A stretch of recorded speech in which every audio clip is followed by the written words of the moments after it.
Yo, what is up, guys? Delboy here.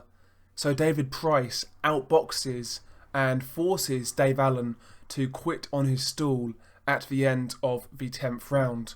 This was a fairly routine performance by David Price, it's got to be said.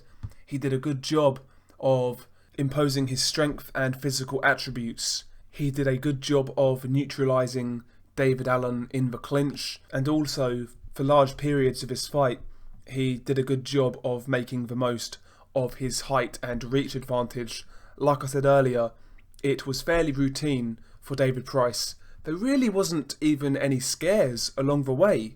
You know, very unlike David Price, a very assured performance. He seemed confident throughout. He managed his stamina quite well. And yeah, David Price's best performance in quite some time. He won the vast majority of rounds in this fight.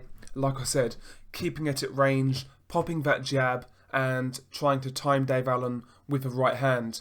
First round I felt David Price started quite well boxing. The second round Dave Allen had some success. He did get up close to David Price and worked the body quite effectively. Some nice quick shots to the body and a few chopping overhands to the head.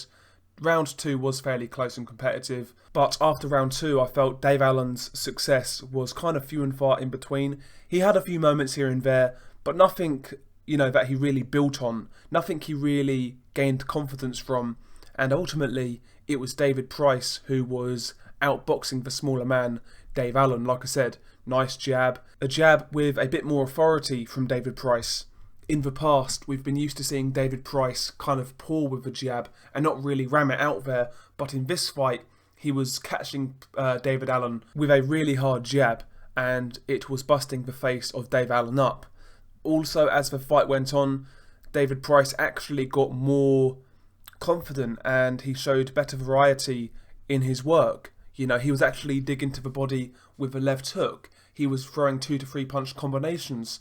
Did a very good job of mixing the right uppercut in as David Allen was coming in low. Dave Allen never really took his head off centre line as he was coming forwards, and his head was kind of over his front foot, if that makes sense, and he was open for the right uppercut, and David Price was timing that shot really well.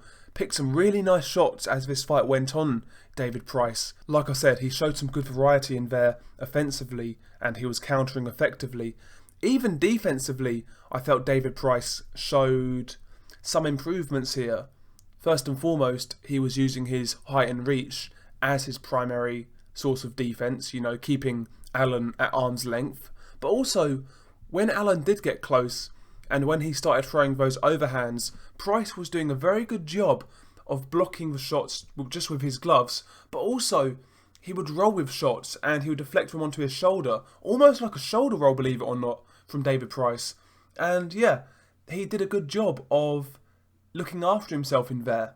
So offensively, good performance by Price, and even defensively, a good performance by Price. Like I said, Price's best performance in quite some time.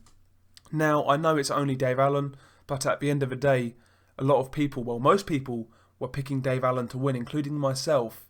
I thought Dave Allen would lose the first few rounds and get outboxed, but eventually David Price would gas and he would get himself knocked out. But that's not what happened. He managed his stamina very well. He was using good defense and he picked some quality shots throughout. And ultimately, he was always in control. Even when he did get caught with some decent shots, he took them well and he never really looked in any distress. So, fair play to David Price for getting the win. I believe he was the bookies' underdog, so fair play to him. His career continues and he lives to fight another day. Who should David Price fight next? I mean, I would like to see him fight Daniel Dubois. Why not? I think that would be a great fight for Dubois, and it would be a good fight for the fans. But yeah, David Price, like I said, he lives to fight another day, and he has at least one more big fight in him. As for David Allen, where does his future lie? I mean, ultimately, it's down to him, but he was kind of indicating that he is considering retirement. I believe on social media he put up that his health has been deteriorating. For the past 12 months, he's mentioned he's been getting headaches and things like that. I mean, if that's the case, and he's actually telling the truth, then obviously he should consider retirement for his own well-being. Over the past few years, he's taken quite a few beatings.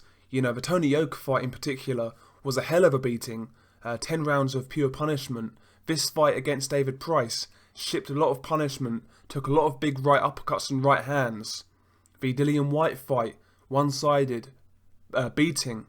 The Luis Ortiz fight, beating. The guy's taken a lot of punishment, and, you know, if he's truly feeling the effects of that, then, you know, ultimately he should really consider his future.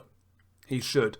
And even if he doesn't retire, where does his future lie? How far can he get? Not very far.